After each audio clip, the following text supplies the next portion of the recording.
In the winter of 1847, 17 young women arrived at St. Margaret's Convent in Pennsylvania, eager to devote their lives to God. By spring, only 3 remained alive, and none spoke of the harrowing events behind the convent's walls. For over a century, the Catholic Church kept the official records sealed. However, newly discovered letters from the last surviving nun reveal a chilling story that challenges everything we know about faith and human nature. What caused the deaths of 14 women in a supposed sanctuary? And why did the Church go to such lengths to cover it up? The answer lies in shocking testimonies so disturbing that even church investigators refuse to make them public. Tonight, we uncover the truth about the nuns who never took their final vows. Before we begin, remember that this channel is not for everyone, only for those brave enough to face the darkest mysteries. If that's you, hit subscribe and share where you're listening from. Now let's step into the shadows of 1847 and uncover what really happened in those Pennsylvania hills. The story starts in 1847, when the Catholic Church, struggling to establish itself in a predominantly Protestant America, faced challenges due to growing anti-Catholic sentiment. St. Margaret's Convent, built in the hills of western Pennsylvania, stood as a fortress of faith. The convent, with its imposing Gothic architecture and cold limestone walls, housed the Sisters of Divine Mercy, an order that sought to purify souls through suffering. The convent's strict routine demanded devotion through intense physical labor, fasting, and silent prayer. The young women there were isolated from the outside world, with no visitors and minimal contact with anyone beyond the convent walls. Please give me a like and subscribe so I can be motivated to create more great videos. Mother Agatha Rousseau, a strict and mysterious leader who had fled political unrest in France, ruled the convent with an iron fist. Her background was unclear, and references from French religious authorities were vague. She believed that the modern church had grown soft and sought to discipline the young women by forcing them into extreme acts of penance. Sister Catherine Murphy, only 21, had entered the convent with dreams of serving the poor, but soon became troubled by the harsh conditions and growing sense of unease. The winter of 1847 was particularly brutal, with snow blocking all contact with the outside world. As hunger and cold set in, Mother Agatha insisted that the nuns continue their grueling work, claiming that physical suffering was necessary for spiritual enlightenment. In December, she announced that the winter would serve as a test of their faith, and some would be elevated to a new spiritual level, while others would be sent down a different path. One night, Sister Catherine was awakened by the sobbing of her roommate, Sister Mary Agnes O'Brien. Terrified, Mary Agnes whispered of strange happenings. Some of the nuns were taken to the chapel, never returning the same. Her warning was clear. Something dark was unfolding. The chapel, located in the convent's basement, was unlike any other. Its eerie symbols and unsettling altar hinted at something ancient and unsettling. That night, as the clock struck midnight, Mother Agatha led Mary Agnes and other chosen sisters to the chapel. The cold light from candles seemed unnatural, casting ominous shadows. As Catherine watched in horror, her roommate was led away, her eyes wide with fear, silently begging for help. Catherine's horror grew as she realized that something deeply sinister was unfolding within the walls of St. Margaret's, and it would soon be too late for anyone to stop it. The only light in the dormitory came from an eerie glow, as if the chapel itself was emitting it, casting a strange luminescence on everything. Hours passed, and Catherine drifted in and out of sleep, waking at every sound, real or imagined. Just before dawn, she heard footsteps, slow, measured steps, that weren't quite like Mary Agnes's usual hurried pace. When the door opened, she saw Mary Agnes enter. But something was different. Her movements were fluid, almost predatory, and her eyes gleamed with an unsettling intensity, reflecting the faint light in a way that made Catherine's breath catch. For a moment, Catherine thought she saw something move in Mary Agnes's eyes, something twisted like smoke. When Catherine whispered her name, Mary Agnes didn't respond.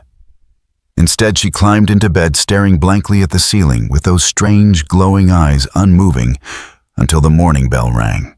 The other novices stirred, but when Catherine tried to speak to Mary Agnes, she claimed to have no memory of the night before, insisting she had slept soundly. Yet over the following days, Catherine noticed more changes. Mary Agnes, once an avid reader of scripture, now struggled to focus, claiming the words on the page moved and rearranged themselves. During prayers, she would stop mid-sentence, lost in space, as if hearing voices no one else could hear. Most alarmingly, Mary Agnes refused to eat the same meals as the others. She played with her food, but showed no signs of weakness or hunger.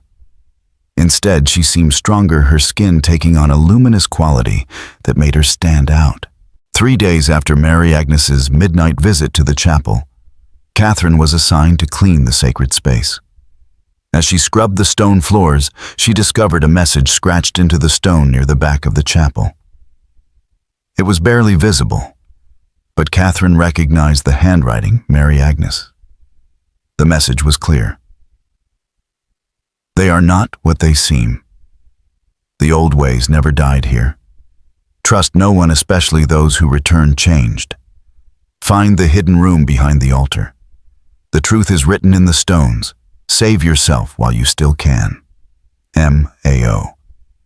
The letters were freshly carved, and Catherine's heart raced with questions. What old ways, what hidden room, and what had happened to Mary Agnes that she could carve this warning and then forget it? This discovery altered Catherine's understanding of the convent. She began to observe everything more carefully, and what she uncovered over the following weeks revealed a place unlike any religious house she had known.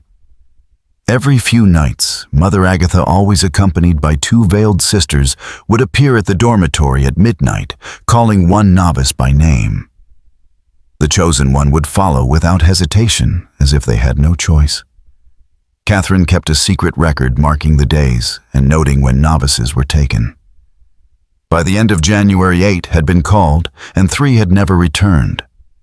The others came back changed. Sister Elizabeth Hartwell called on the 3rd night, returned pale with an otherworldly look in her eyes. She no longer spoke and only nodded or shook her head in response to questions. During prayers, she would occasionally speak in a strange guttural language, not Latin or French, but something older. Sister Sarah Morton, called a week later, became terrified of crosses and religious symbols, claiming they burned her skin. Sister Rebecca Stone, the youngest, came back fluent in Latin despite having struggled with it before. She also spoke with an eerie depth of knowledge on church history and theology, as though she had studied for years. When questioned, she simply smiled and claimed she had been taught by excellent teachers. The remaining novices huddled together during their brief moments of a loud conversation, whispering their fears and theories in hushed voices. Some believed the missing sisters were sent to other convents for training, while others thought they had become hermits, retreating into the convent's vast basement. But Catherine's suspicions were darker. She had begun to notice something unsettling the senior sisters, who should have been weakened by the same harsh conditions and meager diet, as the novices seemed unusually strong and healthy. Their skin glowed with an unnatural vitality, and their eyes held a light that seemed to come from within. They moved with an energy that defied the convent's supposed austere lifestyle. Even more troubling, Catherine began hearing strange sounds emanating from the basement chapel at night.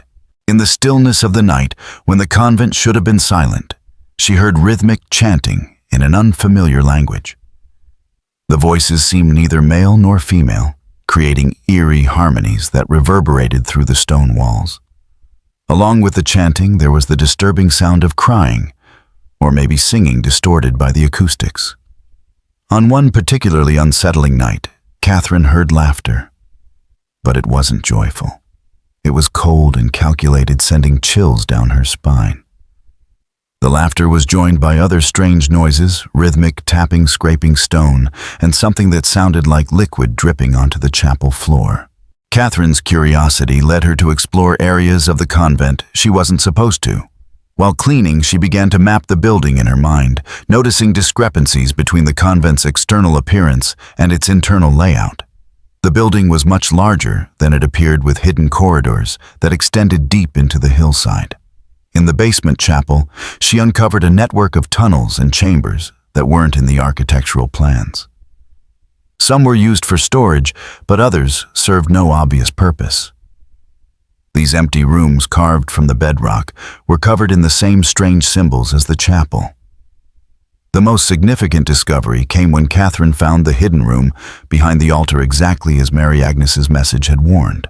The concealed door behind the altar was activated by pressing a sequence of symbols.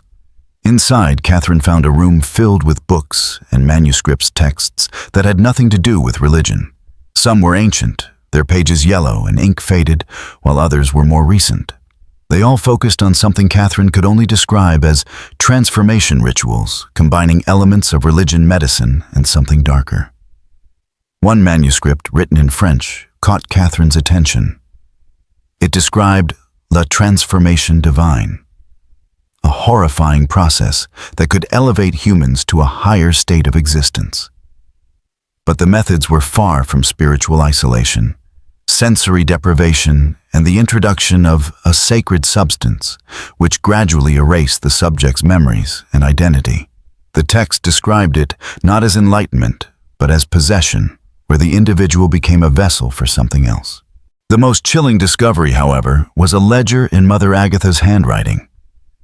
It contained detailed records of every young woman who had entered St. Margaret's Convent in the past 15 years. Each entry included the girl's background, her reasons for seeking religious life, and notes about her physical and mental characteristics. Some entries were marked as successfully integrated, while others were labeled unsuitable for integration, or simply ended with the word consumed. The ledger's most recent entries were about Catherine and her fellow novices, with clinical assessments of their potential for transformation. It was a chilling realization. Mother Agatha had been selecting, manipulating, and erasing the identities of young women for years. Catherine's hands trembled as she read her own entry in Mother Agatha's ledger. Highly intelligent, strong-willed, demonstrates troubling independence of thought, potential for integration. Unclear, may require special handling if resistance develops. Monitor closely for signs of awareness. Catherine's stomach churned with horror as she realized she had uncovered a dark truth, and Margaret's was not simply a corrupt religious institution, but a systematic operation consuming young women for over a decade, transforming some into something inhuman while disposing of others in ways that weren't even recorded. The most terrifying question now was, how long did she have before her own name appeared in that final column? Catherine understood that the convent was a carefully orchestrated trap designed to ensnare young women seeking spiritual fulfillment. But knowing the truth was one thing, acting on it was another. How could she warn the others without revealing how she had learned all this? More critically, how could she convince them that something so unbelievable was happening? The answer came when Catherine realized she wasn't alone in noticing the changes in their fellow novices. Sister Margaret O'Brien, whose father was a physician, had also observed the strange behavior of those who had returned from the midnight examinations. During a rare moment of privacy in the kitchen, Catherine whispered a single word: basement. That night, Margaret slipped away from her dormitory and met Catherine in the cold storage room next to the kitchen. There, Catherine showed Margaret the manuscripts she had discovered, including the terrifying contents of the ledger. Margaret's face went white. "I knew something was wrong," Margaret whispered. Her medical training allowed her to process the information quickly. "My roommate, Sister Elizabeth, came back from one of those midnight visits. Changed. She doesn't eat the food anymore. She moves it around but never actually swallows anything. And I've seen her drinking something thick and dark red that Mother Agatha brings her in a special cup." Margaret's observations added to Catherine's growing understanding. She explained how when working in the kitchen, she noticed the returned novice's skin was cold to the touch, even while others were warm from the fire. Some of them even stopped breathing for long stretches, as though they'd forgotten they needed to. The two women realized they weren't the only ones noticing the changes.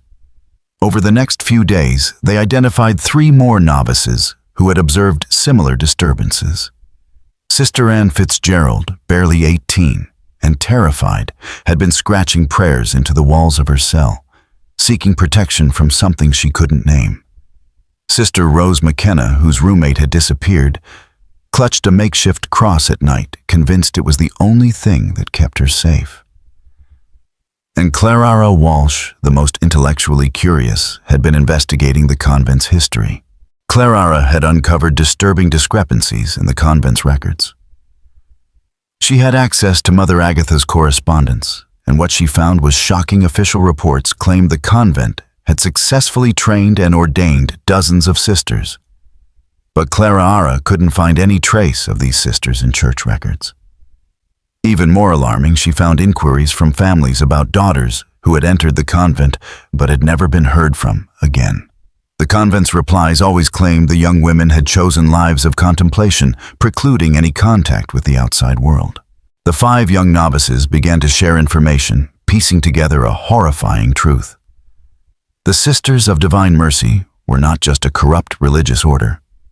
They were something far more sinister, infiltrating the Catholic Church for their own purposes. They had chosen the convent's remote location, carefully isolated enough to avoid oversight, but accessible enough to attract young women seeking a religious life. Their recruitment was subtle but effective, targeting girls from poor families who wouldn't be missed quickly, or from distant areas where their families couldn't investigate their disappearance. Catherine, Margaret, Clara, Anne and Rose began meeting secretly, sharing their findings and theories. They realized that the transformation process was gradual and irreversible, beginning with the midnight examinations and continuing as the novices' personalities were gradually replaced by something else. The process was psychological and physical, changing the very nature of the women who underwent it. The most disturbing realization came when they understood that the senior sisters had once been young women like them. Mother Agatha's ledger mentioned the founding sisters who had come to America seeking religious life, but older records suggested they too had been transformed over time. These women had lost their original identities and had become agents of whatever dark force now controlled St. Margaret's. With this knowledge, the 5 survivors began to plan their escape. However, they quickly realized the enormity of the challenge ahead. The convent was a prison, and the sisters who had once been novices were now its keepers, powerful, inhuman, and watching their every move. The convent, surrounded by miles of wilderness and locked in the grip of a harsh winter, was isolated from the outside world. Even if they managed to escape, who would believe their story? They had no physical proof, just the claims of terrified young women, which would surely be dismissed as the fantasies of hysterics. Worse still, they realized that their secret meetings had not gone unnoticed. Mother Agatha's behavior had grown colder, more calculating, and the senior sisters watched them with an intensity that suggested they knew about the resistance that was quietly growing among the novices. Time was running out for them. The 5 novices soon realized that their midnight examinations were inevitable. They would either be transformed like the others or disappear entirely. The breaking point came on the night of March 10, 1847, when they discovered that their secret meetings had been exposed. As they gathered for what they thought would be their final strategy session, they found Mother Agatha waiting for them in the storage room, sitting calmly on a barrel of grain with her hands folded in her lap. Her cold smile confirmed that their secrecy had been shattered. "My dear children," Mother Agatha's voice dripped with its usual silk-over-steel quality, but now there was something else beneath it, something like amusement. "Did you really think your little gatherings had gone unnoticed? This building has been our home for 15 years.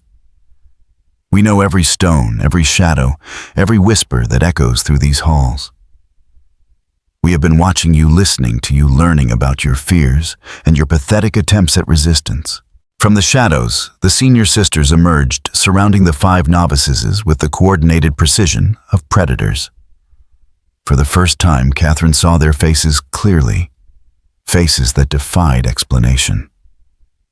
These were not the worn, middle-aged features of religious women hardened by years of ascetic living. The skin was unnaturally smooth and pale, stretched tight over bone structures that seemed wrong, 2 sharp cheekbones, 2 angular jaws, deep eye sockets that gleamed with an unnatural intensity. When they smiled, their teeth were longer and sharper than those of ordinary humans, and their movements were unnervingly fluid, as though their bodies followed a different set of rules altogether. "We want you to understand," Mother Agatha said, rising from her seat with unnerving grace, "that we bear you no ill will. What we offer is not punishment, but elevation. You have been chosen not for death, but for transformation into something far superior to your current existence. The fear you feel is natural. It is the fear of the caterpillar that must die for the butterfly to be born." Catherine found her voice trembling as she demanded, What have you done to the others?" Mother Agatha's smile widened, revealing those sharp teeth. "We are what humanity can become when it abandons the limitations of your primitive understanding of existence. Your friends, your roommates, your fellow novices, they have been given the opportunity to transcend their mortal boundaries. Some embrace this gift willingly, others required more persuasion. But all have contributed to our great work." Margaret, her medical background giving her some courage, stepped forward. "What happened to those who couldn't be transformed? Nothing is ever wasted." Mother Agatha replied, her tone almost conversational. "Those who proved unsuitable for elevation served other purposes. Their life force, their essence, their vital energy, all of it contributed to sustaining those of us who have already achieved transformation. It's a beautiful circle, really. The weak nourish the strong, the temporary sustains the eternal, the mortal feeds the immortal." The senior sisters moved closer, tightening their circle around the 5 novices. A strange metallic sweet smell filled the room, the same scent that clung to the returned novices. Catherine's stomach turned at the smell, realizing it was the same one she had detected before associated with the herbs they used during their prayers. "The choice before you is simple." Mother Agatha continued, her pale eyes coldly assessing each of them. "You may join us willingly, retaining some portion of your original consciousness during the transformation. This path is less traumatic and allows for a smoother integration into our community. Or you may resist, and the transformation will be forced upon you, resulting in a much less pleasant experience and a complete erasure of your original personality."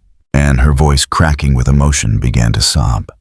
"We just wanted to serve God," she whispered, her voice echoing strangely in the confined space of the storage room. The weight of their fate hung heavily in the air, and the 5 novices knew that their struggle was reaching its terrifying conclusion. Would they join this twisted, otherworldly transformation? Or would they fight to retain their identities and risk everything? The winter storm raged outside, isolating the convent from the world. The 5 remaining novices were trapped, surrounded by creatures who had once been human, but had since been transformed into something far darker. They had come to dedicate their lives to serving God. But now they found themselves facing an unimaginable horror. Mother Agatha's cold smile never wavered as she calmly addressed them. "You will serve powers far older and more magnificent than the pale god worshipped by your ignorant masses," she said, stroking Anne's hair with fingers that were too long, too pale. "You will become part of something that has existed since before your Christ walked the earth. Something that has hidden within the structures of organized religion for over 1,000 years, feeding on the faith of the innocent and growing stronger with each generation." Catherine's heart pounded as she tried to process the chilling words. The transformation of the convent was not an isolated incident. It was part of a far-reaching network of corruption that had infiltrated religious institutions across centuries. How many others had been caught in its web? How many young souls seeking spiritual fulfillment had been lost to this dark force? Rose, who had been quiet until now, found the courage to speak. "You're talking about demons. You're talking about selling our souls." Mother Agatha laughed, a harsh sound that shattered the air like breaking glass. Demon souls. Such primitive concepts. We are evolution, child. We are what your species will become. When it finally abandons the superstitions that have held it back for millennia. There are no demons here, only beings who have learned to transcend the limitations of mortality. There are no souls being sold, only consciousness being elevated to a higher plane of existence. The senior sisters began to move closer, tightening their circle around the 5 novices. Catherine noticed that some of them were carrying cups filled with a thick pulsating liquid. The smell was overwhelming, a combination of copper pennies and rotting flowers that made her stomach churn. "The process is quite simple," Mother Agatha continued, her voice taking on the tone of a teacher explaining a lesson. "The sacred substance which you see before you has been consecrated through rituals that date back to the earliest days of human civilization. When consumed, it begins the breakdown of your current limitations, preparing your consciousness for integration with our collective wisdom. The transformation takes several days, during which you will experience visions and sensations beyond anything your current perception can imagine." Margaret, her medical training kicking in, backed away from the approaching sisters. "That's poison," she said, her voice trembling with both fear and disbelief. "Poison, Mother." Agatha's smile widened. "Poison is such an ugly word. Medicine can be poison, and poison can be medicine. It all depends on the dosage and the intended outcome. What we offer transforms rather than destroys, elevates rather than degrades. Your friend Mary Agnes discovered this herself. She fought the process initially, but now she serves willingly and joyfully." Catherine's mind raced. If Mother Agatha was telling the truth, then St. Margaret's Convent was just one part of a far-reaching conspiracy. How many other places, how many other young women had been caught in this process of transformation or disappearance? But even more pressing was the question of escape. They were trapped with no exit in sight, surrounded by creatures with superhuman strength and speed. The storm outside meant that even if they fought their way past the sisters, they would face certain death in the wilderness. Clara, who had remained silent up until now, spoke with surprising clarity. "You're not offering us a choice at all. You're going to transform us whether we agree or not. The only difference is how much of ourselves we get to keep during the process." Mother Agatha nodded approvingly. "Very good, child. You understand the situation perfectly. Intelligence like yours will be particularly valuable to our collective consciousness. Yes, you will all be transformed, but your attitude toward the process will determine how much of your original personality survives the integration. Willing subjects retain more of their individual memories and characteristics. Resistant subjects become more uniform in their thinking and behavior." The senior sisters raised their cups in unison, the liquid within them pulsing as if alive. Catherine could see dark elements suspended in the liquid, moving like tiny creatures in a crimson sea.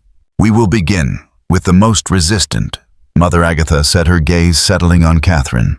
"Sister Catherine Murphy, you have shown the greatest independence of thought and the most troubling tendency toward investigation.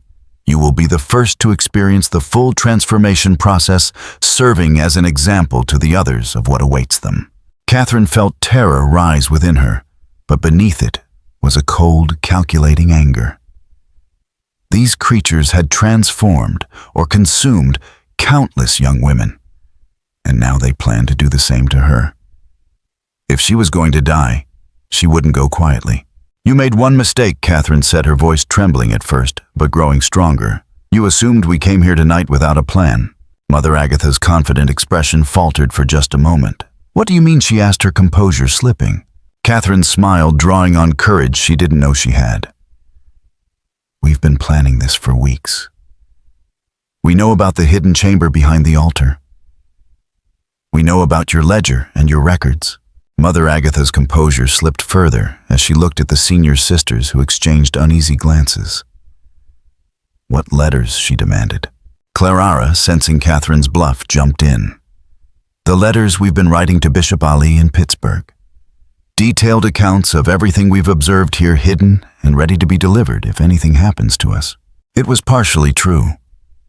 Catherine and the others had been secretly writing letters detailing everything they had discovered. Though they weren't yet sent, it was enough to cause the senior sisters to hesitate, if only for a moment. Clara had indeed been documenting their discoveries, though the letters existed only as rough drafts hidden in her prayer book. The effect of Catherine's bluff on their captors was immediate and dramatic. Mother Agatha's face contorted with fury, her human facade beginning to slip. "Impossible!" she hissed, her voice vibrating with rage. "We monitor all correspondence. Nothing leaves this place without our knowledge." Margaret, quick on her feet, seized the moment of confusion. "Father Metz," she said suddenly, her voice carrying the weight of an idea that could change everything. "The old German priest who visits every week. He's been carrying our letters to the bishop without your knowledge. By now, investigators are probably already on their way." This was a complete fabrication. Father Metz's visits had been suspended since January due to the severe weather. But the lie struck home with devastating effectiveness. Mother Agatha let out a sound that was more animal than human, her carefully constructed appearance cracking further. The other senior sisters began moving erratically, their motions jerky and unnatural, as if their human disguises were failing them. "You stupid, meddling children," Mother Agatha snarled, her voice warping in ways no human throat should be able to produce. "Do you have any idea what you've done? We've operated in secrecy for decades, building our strength, preparing for the day we could emerge from the shadows. Your interference threatens everything we've worked to achieve." The transformation of the senior sisters was horrifying. Their limbs elongated unnaturally, jointed in grotesque angles that defied natural anatomy. Their skin turned translucent, revealing dark, shifting fluids beneath. Their faces, once human, became disturbingly malleable, shifting between monstrous forms and something vaguely humanoid. The horror that emerged was beyond anything Catherine had ever imagined. As Mother Agatha raised her cup to Catherine's lips, preparing to force the transformation process to begin, a sound filled the room that shook the ancient stone walls of the convent. The clear, pure tone of church bells rang across the winter landscape. But these were not the familiar bronze bells of St. Margaret's Tower, which had remained silent all winter. These bells rang with a clarity and purity that seemed to cut through the air like silver knives, their power resonating in a way that sent shockwaves through the convent. The transformed sisters screamed in unison, dropping their cups and clutching their heads as if the sound caused them excruciating pain. For a moment, Catherine believed it might be divine intervention. But the truth, as she would later learn, was far more grounded and far more terrifying. The bells belonged to a rescue party led by Bishop Patrick Malley himself. Father Metz, growing increasingly concerned about the convent's isolation, had finally made the perilous journey to St. Margaret's in early March, after the weather cleared. What he discovered there shattered his understanding of the convent. He arrived unexpectedly and found the basement chapel in use during what should have been the novices' sleeping hours. The sight of the transformed sisters performing their ritual over the body of a novice, one who had been reported as successfully transferred, was the final straw. Father Metz had rushed to Pittsburgh to report his findings to the bishop. Father Metz wasn't an ordinary priest. He was part of a secret order within the Catholic Church founded centuries ago to identify and eliminate corrupt entities like those infesting St. Margaret's Convent. The Church had long known that certain malevolent forces often hid within religious institutions, using them as perfect camouflage. This secret order had developed methods for dealing with such infiltrations, methods that included holy relics and rituals capable of combating the dark forces. When Bishop O'Malley and his rescue party arrived, They were prepared not only with legal authority but with knowledge of what they were truly facing. The bells they carried had been blessed with holy water and inscribed with ancient prayers in Latin, designed specifically to disrupt the kind of creatures the sisters had become.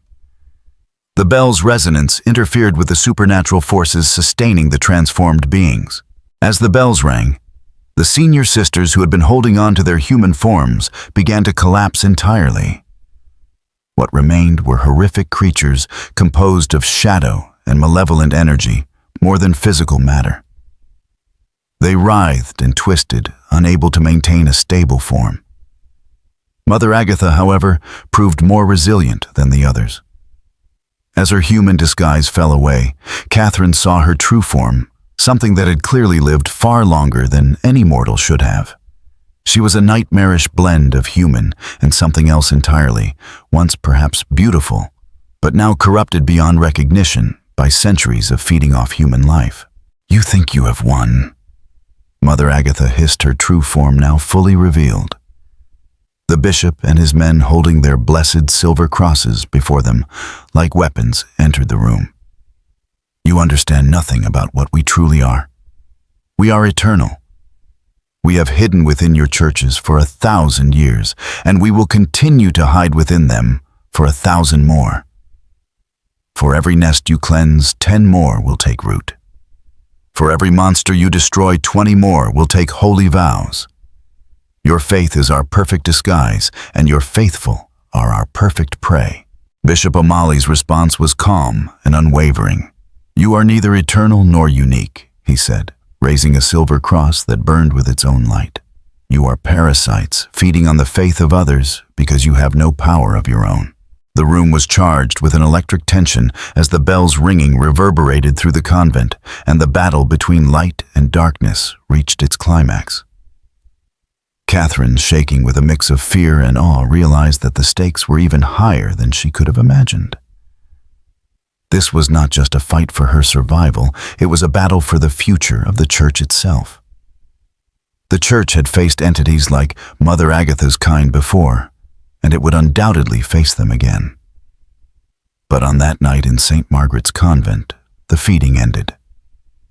Bishop O'Malley began chanting prayers of exorcism in Latin, but these weren't the standard rites Catherine had seen before. The prayers were interwoven with words from ancient languages, creating a rhythm that resonated with a power similar to the bell's sacred ringing. The transformation was immediate. Mother Agatha, already aged beyond her human years, visibly aged even more as the supernatural forces sustaining her unraveled. Her voice grew weaker as she gasped. "Without the sacred substance, we cannot maintain our forms." She paused, trying to find words. "You must understand, we only take what is freely given. These girls came here willingly seeking religious life. We simply redirected their devotion toward more worthy recipients." Bishop O'Malley's voice rang out with absolute certainty. "You took their lives. You corrupted their faith and consumed their essence. There is nothing sacred in what you've done." Mother Agatha's final moments were a tragic spectacle. As the bishop's prayers continued, her form crumbled. Her stolen immortality unraveled, and she collapsed inward like a dying star, her once immortal body turning to dust. She reached for the surviving novices, her expression mixing hatred with something akin to regret. "We were human once," she whispered, her voice barely audible. "Long ago, we were just like you young women, seeking meaning and purpose. But we found something older than Christianity, something that promised power over death itself. We thought we were choosing eternal life, but we chose eternal hunger instead." Her words, as chilling as they were, carried a grim warning. "Remember us not as monsters, but as a warning of what can happen when faith becomes corrupted by desperation." With those final words, Mother Agatha and the other transformed sisters disintegrated into shadows. The storage room, once filled with the cries and terrible forms of the creatures, grew silent, except for the distant ringing of the blessed bells. But the nightmare was not over. As the bishop and his men began helping the surviving novices, a horrifying discovery was made. The transformed novices who had not yet been fully integrated into the collective consciousness were still alive, trapped in a horrifying state between human and monstrous. These young women still retained enough of their original selves to understand what had been done to them, but were too changed to return to normal life. They begged the bishop to end their suffering, knowing that without the sacred substance they would slowly die, but consuming it would complete their transformation into the same creatures they had just witnessed. The bishop faced an impossible choice: allow them to die slowly as their altered bodies failed, or grant them a quick and merciful death. In the end, Bishop O'Malley chose mercy. He administered the last rites to each affected novice, ending their pain with prayers that released their souls from the torment that had trapped them. The aftermath of that March night was both a triumph over evil and a tragedy that would echo through the lives of those involved. Of the 17 novices who had entered St. Margaret's Convent, only 5 remained in recognizably human form: Catherine, Margaret, Anne Rose, and Clara. The others had either been consumed, transformed beyond recognition, or reduced to a state where death was the only mercy. Bishop O'Malley ordered the convent to be thoroughly investigated and destroyed. When the building was dismantled, investigators found far more than expected. Hidden chambers filled with preserved remains of dozens of young women ritual artifacts that were used for purposes far removed from Christianity, and records of a network of similar institutions across North America and Europe. The church's official records state that St. Margaret's was closed due to administrative irregularities and questions about the authenticity of the religious order's credentials. There was no mention of the true horrors discovered there, and the surviving documentation was sealed in the Vatican archives, inaccessible to the public even today. The church had long learned that exposing such incidents could damage faith and offer little benefit. The land where the convent had stood was consecrated and left to return to wilderness. For years afterward, locals reported strange phenomena: unexplained light sounds of chanting from underground, and a persistent sense that the site was tainted despite the church's purification efforts. Eventually, the reports ceased, and the area became just another forgotten part of Pennsylvania's wilderness. Catherine Murphy left religious life after the horrors she endured, but never lost her faith in God, only in the institutions that claimed to represent him. She married Thomas Sullivan, a doctor who had been part of the rescue party, and together they raised 6 children. Catherine lived to be 93, becoming a respected member of her community and a tireless advocate for women's and children's rights. But she never spoke publicly about her experiences at St. Margaret's Convent, carrying the secret with her until her death in 1940. In 1952, her great-granddaughter discovered Catherine's private letters detailing her experiences. At first, they were dismissed as the fantasies of a traumatized young woman, but subsequent investigations by church historians revealed their startling accuracy, matching details found in the sealed Vatican records. These letters became the only first-hand account of the terrible events at St. Margaret's and remain one of the most disturbing documents in the church's secret archives. Margaret O'Brien became a physician, one of the first women to be admitted to medical school in Pennsylvania. She dedicated her career to treating the poor and establishing medical facilities in underserved communities, using her platform to advocate for women's rights in the medical field. Margaret never married, convinced that her experiences at St. Margaret's Convent had shown her that certain evils specifically targeted those who opened their hearts to others. She passed away in 1901 while treating victims of a cholera outbreak in Philadelphia, continuing her mission to help those in need until the end. True to her calling, Anne Fitzgerald returned to her family in Ireland, where she lived a quiet life, caring for children orphaned by the ongoing effects of the Great Famine. Her family believed she had simply found religious life unsuitable for her temperament, but they always suspected that Anne never fully recovered from the trauma of her time in America.